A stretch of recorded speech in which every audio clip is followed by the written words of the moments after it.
Well, hello, everybody, and welcome. You have tuned in to episode number 423 of Linux and the Ham Shack, the most terrific amateur radio podcast on the internet. And this is our short topics edition.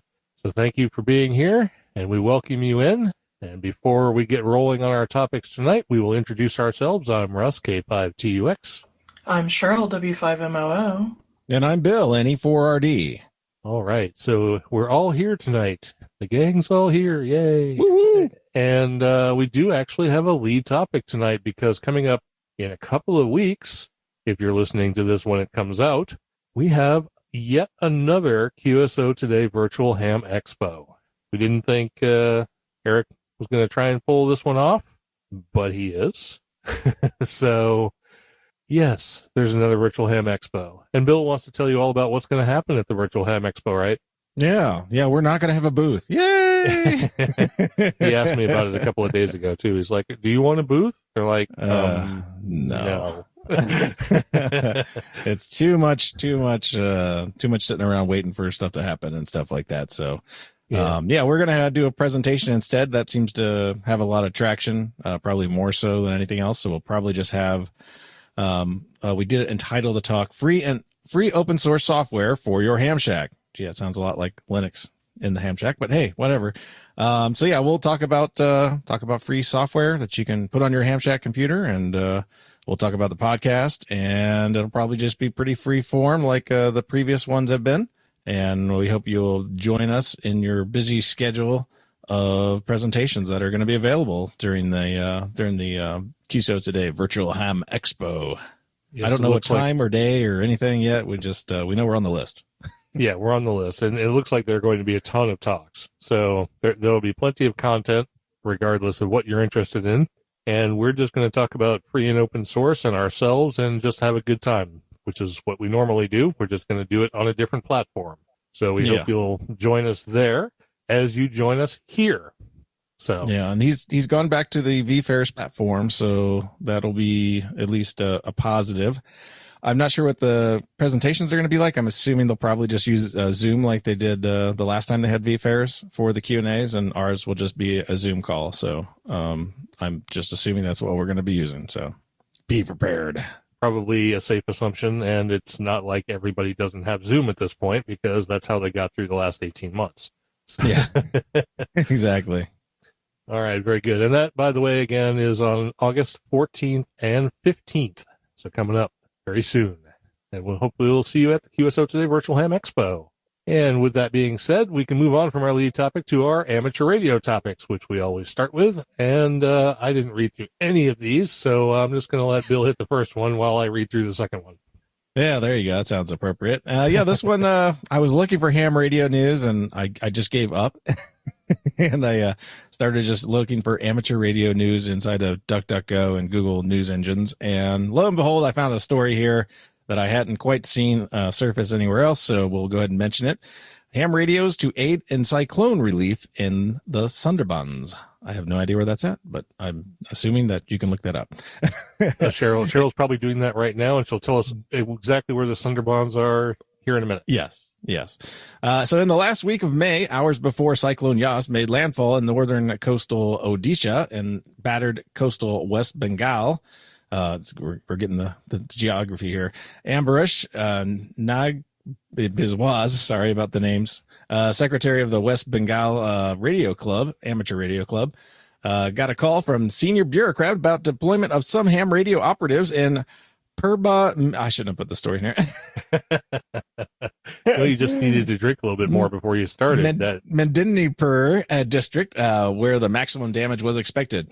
Mr. Biswas said it was difficult for the operators who had already positioned themselves in different areas to move to Purba Medinipur. Communication turns out to be a major challenge during the cyclones, and particularly in Sundarbans, with more than 50 inhabited islands located in remote areas, some of them at the mouth of the Bay of Bengal. They remain cut off often for days, and the state had in the past 3 years faced 4 tropical cyclones, Fanny in May 2019, Bulbul in November 2019, AmFam, May 2020, and YAS, May 2021. And all occasions, the administration had to wait for connection to be restored to assess damage and send relief. A few months after YAS, Mr. Nag Biswas got a call from the district administrator of the South 24 Parganas to train local youths, we got youths again, from the Sundarbans in operating ham radio sets. This was to augment the community-based disaster preparedness of the region. In quotes, to establish a dedicated wireless communication system at vulnerable areas under the South 24 Parganas district during different disasters, you are requested to train following civil defense volunteers for smooth and effective conduct of the above system. Read the letter dated July 13th by Office of the Controller of the Civil Defense, South 24 Parganas, addressed to Mr. Nag Biswas. Accordingly, a training of 60 volunteers, mostly residing in the Sundarbans, had started earlier this month. And the story came to us from The Hindu. So there you go. Emergency preparedness and communications across the globe. And Bill got to mangle it all on his own, too, instead of letting Cheryl do that. It seemed like a good one to make you do, right? Yeah, that's usually the one I get. So anyway, the Sundarbans is a mangrove area in the delta formed by the confluence of the Ganges, Brahmaputra, or something like that, and mega rivers in the Bay of Bengal. It's governed by India under Bangladesh. So there you go. So there you go. That would make sense since the news thing was the Hindu. Yeah. Yeah. How about that? All right. So since your mic is on, you want to read a story about Missouri? Oh, she turned her mic off. You guys always gripe because I make so much noise, and then you're like, "No, okay. You're fine. I just don't be clicking on the keyboard while you're reading. That's all you got to do." All right, whatever. Or your mouse, because I can actually hear your mouse clicks too. Well, yeah, I kind of have to use the mouse to do something there. So, all right. So the next story is Missouri First Capitol Bicentennial Amateur Radio Operation. So, in association with the August 2021 celebration of the Missouri State Bicentennial, which is Missouri2021.org, there will be a first ever amateur radio activation of Missouri's first Capitol State Historic Site on August 10th. For more information on amateur ham radio, the ARRL.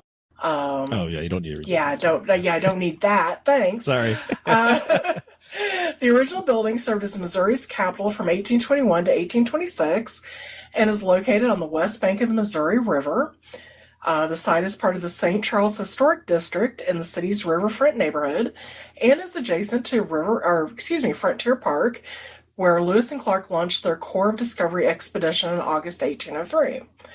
The address for the first Capitol is 200 South Main Street in St. Charles, Missouri, which is a suburb of St. Louis.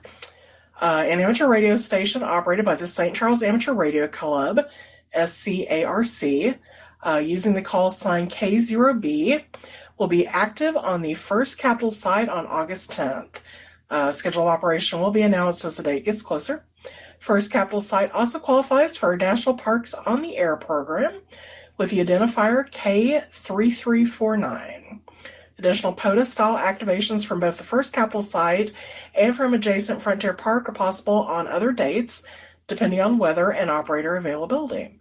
While in operation, an operator will be available to answer questions. And this information came from the St. Louis Post-Dispatch. All right, very Check good. that out. Yeah, and if you listen to The Weekender, which aired just before this episode, you already heard about this because it was one of the ARRL events that I read. So, oh, there you go. So well, there you go. Double duty. We using this as news as well. So it's so important. It's newsy. It's about the state we live in. Well, me and Cheryl anyway. Yeah, so maybe we'll have a Capitals on the Air program come up soon, right? Coda. We'll have some Coda. Coda, yeah. Coda. How many Odas will there be? So many. Many. There are Odas. already many. Yes. So many iotas. Oh wait, that's one too. Never mind. Yeah, exactly. Aota, Boda, Coda, Doda, Iota. They have Moda too. Moda. Yeah, and Mine's the best on one, the air. Iota. Iota. Utes Yep. on the air. Utes on the air, and also a small green thing. All right, so let's move on from amateur radio topics into open source, and I put a couple of things in here, but it was kind of a slow open source news week or something. So anyway, bear with me. This next couple of stories, the next one, whoever reads it, probably Bill, is written from a first person perspective. So you'll just have to kind of go with that. So Okay, we'll go ahead and shoot for it here. yeah, Likely. no. I'm gonna read this. Oh, one. you're gonna do I'm that saying one. the, Oh, okay. the next one isn't. Oh, you're giving me the harder one. Okay. I'm good. Yeah, Go that's right. So the first one is likely half of Python's package index has vulnerabilities. Ooh, lovely.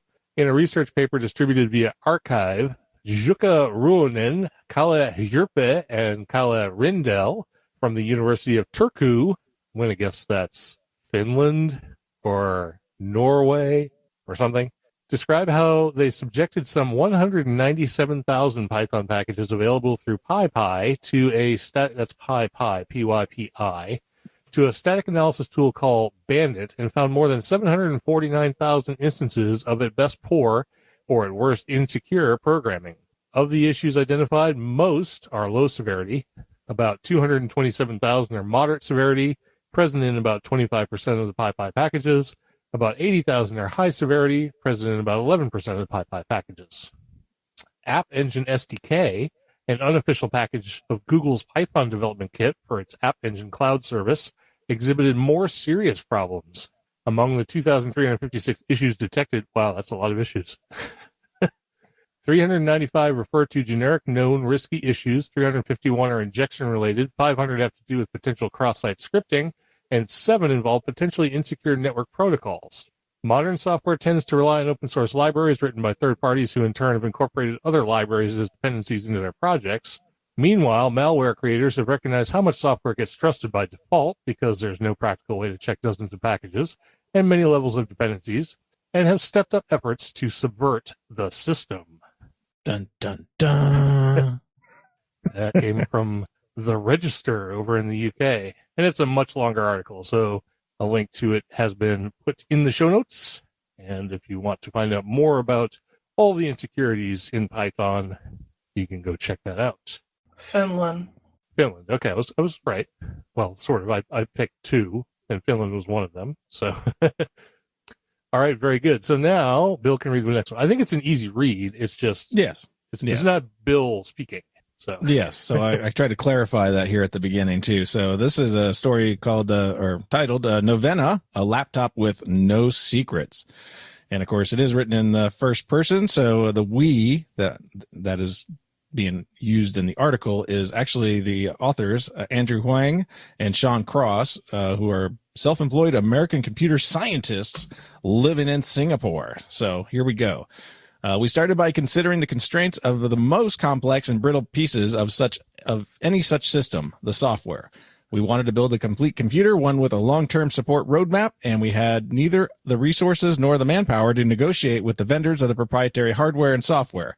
We wanted to be able to inspect and understand as much of the system and its components as we could, so if we came across bugs or other anomalous behavior, we could rely on our own wits to figure it out, rather than on profit-motivated and often empty promises of a vendor's sales team. As a result, we decided to produce a laptop that was free as possible of closed-source embedded firmware. This open-source requirement of ours ended up influencing the selection of almost every piece of hardware, including the main CPU, the battery controller, and the Wi-Fi module. As software evolved, the hardware evolved with it. The most extraordinary step we took was to include a field programmable gate array, an FPGA, type of processor chip that can be reconfigured by its user to change the chip's specs and capabilities. Basically, this reconfigurability allows the chip to do things in hardware that would otherwise have to be done in software. Because we developed the project on a shoestring budget and with no solid requirement other than to build the laptop we ourselves would want to use, the laptop evolved organically. Instead of designing circuits into motherboard specific to a particular battery or LCD, typical for most consumer laptops, we modularized the system. We linked subsystems using generic connectors with pinouts that were merely educated guesses as to what the users would end up hooking into those pins. As a result, the final incarnation of the laptop includes a specialized adapter boards for the battery pack, LCD, and front bezel arrangement. That's the frame for the display. The good thing about this modularity is that users can adapt the system to meet their own needs. We're delighted to have received reports of users changing out LCDs and building custom battery packs, and users can add the keyboard of their choice. We don't include one. And this, of course, came from the IEEE, and this is talking about a modular computer called Novena, I'm thinking. Yes, and that story is way longer. That was cut way down. So if you want to read all the details about the Novena laptop, feel free to check out the link that will be in the show notes. And it's an ARM-based laptop using a Freescale MX6 system on a chip, just so you know. But yeah, check out the show notes and the link, and you can find out all about it. Yeah, they mentioned the fact that they couldn't use Intel architecture because of its proprietariness. So that's why they went with ARM. Yeah. All right. Since this next one is a cut and paste thing, I moved them down into the Linux in the Ham Shack segment just because these involve open source and computers, and ham radio often uses computers, and we just didn't have any topics. So, and then of course Bill found one. So yeah, I did find one extra. So all right, so you do this one since it's a bunch of cut and paste bullet points, and I'm not dealing with that. And of course the next one is too. Sure. Yeah, I'm sure you can wing the next one. I'll wing the next one. Yeah. All right. Yeah. So this is I wrote here releases that make you go and so we have two releases from Free Desktop. I'm sorry. Are you waiting for that? Yeah. Two releases from Free Desktop. One is Pipewire 0.3.32. That was just released here. It's a bug fix release that the API and ABI compatible with previous 0.3.x releases. Highlights here that they addressed was the real-time priority handling for threads that was reworked. Freewheeling will now drop RT priorities to avoid being killed. Problems with filter chains and echo cancel being linked in a loop was fixed. ALSA mixer should be able to see the mixer controls again. That's a positive. Jack had seen some latency reporting improvements that made Ardour report latencies correctly. So yeah, it looks like they had a lot of bug fixes and stuff like that with Pipewire, and you already know our story with Pipewire here. No worky. Yeah, I had an unsuccessful launch for me, at least. It worked for a little bit, then it got janky. So, but also along with this release, they released the new version of Pulse Audio, the Pulse Audio 15, which kind of made me go, what are we focusing on here? I guess we're focusing on both because Pulse Audio 15 included a ton of changes. Oh my goodness. Yeah. So now they have support for LDAC and aptX Bluetooth codecs plus the SBC-XQ, the higher quality parameters, support for HFP Bluetooth profiles, support for Bluetooth A2DP, AVRCP, blah, blah, blah, blah, blah, absolute volume. Module virtual surround sync was rewritten completely. More options for the module jack D-bus detect. So that should give better interoperability between Pulse Audio and jack, even though I think you should be using, Pipewire, but whatever. More, improved hardware support for SteelSeries Arctis 9 max latency MSEC argument is added to the module null source.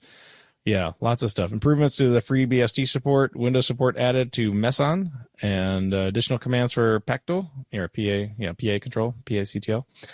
Card profiles can be set to sticky. That should be nice. And more, lots more. Lots more. So, check out both of those releases. And, I'm not sure where, I don't know. I don't know what the timeline is on moving away from Pulse Audio being sort of standalone and then Pipewire sort of being everything, but whatever, I digress.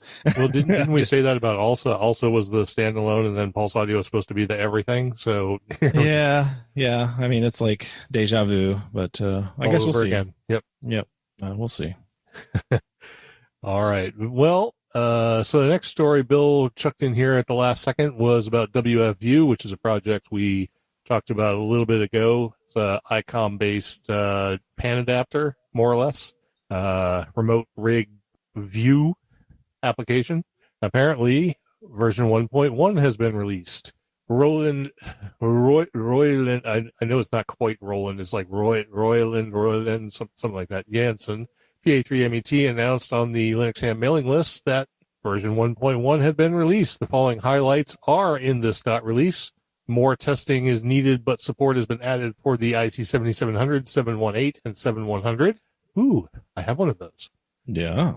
Fixes and improvements to audio quality, ability to choose between RT audio and QT multimedia as a compile time option. Fixes and lots of improvement at the USB server end. Waterfall length can now be adjusted. There's no need to restart to change the CIB address.